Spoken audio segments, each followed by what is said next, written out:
Sound Beginnings is an early intervention program focused on individualized therapy for babies and toddlers from birth until age 4 who have been diagnosed with any degree of permanent hearing loss. We often receive referrals immediately following a child's diagnosis of hearing loss, so we are sometimes meeting families before the child has even been fitted with hearing aids. Lennon was about 18 months old, and that's when we found out that she had profound hearing loss. And we reached out to the school and immediately got feedback and introduced into the Sound Beginnings program with Katie, who was absolutely wonderful. It was such a good spot for Lennon to jump into with somebody that was educating Lennon, working with Lennon and all the steps that she needed to progress in her journey, but also educating us as a family because this was all brand new to us.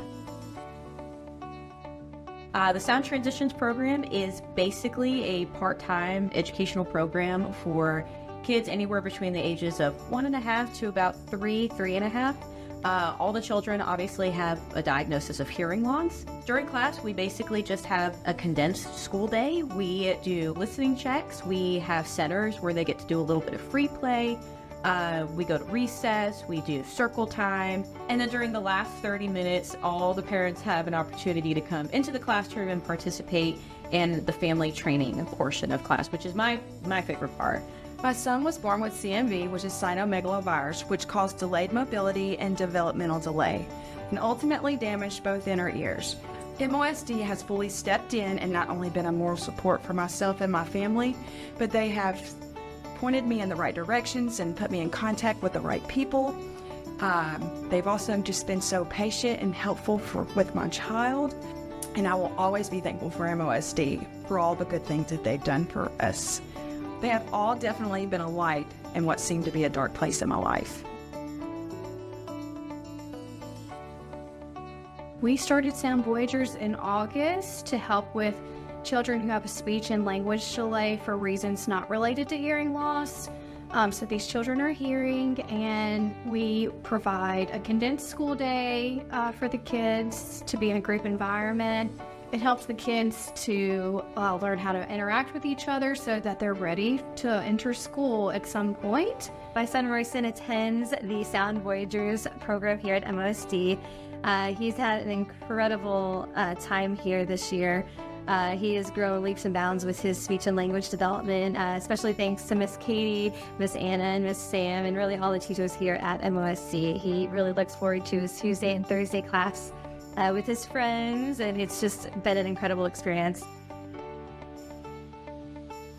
MOSD Preschool has students ranging from ages 2 to 5, and they come to school every day from 8:30 to 3:30, and all of our teachers teach by theme-based. So, for example, this week we're working on animals, and because it's theme-based, everywhere they go into the school, that we use the same vocabulary, and that vocabulary will be repeated throughout their lessons in the classroom, maybe in speech, maybe in oral lab. My daughter Vivian is 3 years old, and she started coming to MOSD at 3 months old in the Sound Beginnings program.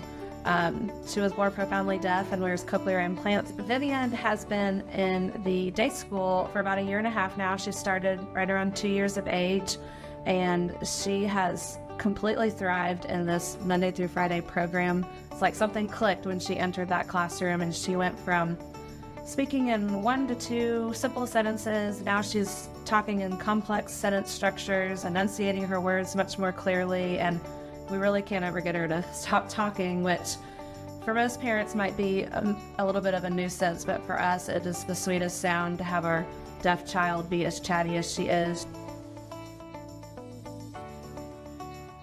I'm Rachel Lunsford. I'm one of the audiologists at MOSD. I'm Elizabeth D'Amico. I'm the other audiologist at MOSD. So our jobs here have 2 primary purposes. For probably the majority of our day, we spend serving the children and the students at MOSD, mainly with oral habilitation, and we're seeing them for therapy, usually in the morning hours and then a little bit in the afternoons. And we're also fortunate enough to be able to serve our community by participating in our Speech and Hearing Center of the Mid-South, our clinic. We do hearing tests, we program cochlear implants, We test hearing, we program hearing aids, and again, we just serve a variety of needs with those patients as well. Hi friends, I am Mandy Anderson, and this is Alicia. And tell them how old you are. Six. I just wanted to say thank you on behalf of us and our family. We have been there since the summer of 2020, so the year of COVID, and we rolled out of TIS. We are so thankful to have been able to find Patricia. She has been wonderful to Remy, and we typically have been going for the past, I guess, how long is that now? 4 years almost. She is a blessing for us in our life, for Remy to be able to help him. Remy was born with a cleft lip and palate, bilateral, when he was born, and we've done 8 surgeries, and we probably have about 8 more to go by the time he's 18. So speech has been a big part of the cleft journey, and so we are so thankful for Patricia and all her hard work with us and Remy and working on this speech. I hope y'all have a wonderful evening, and thank you for letting us be a part of it.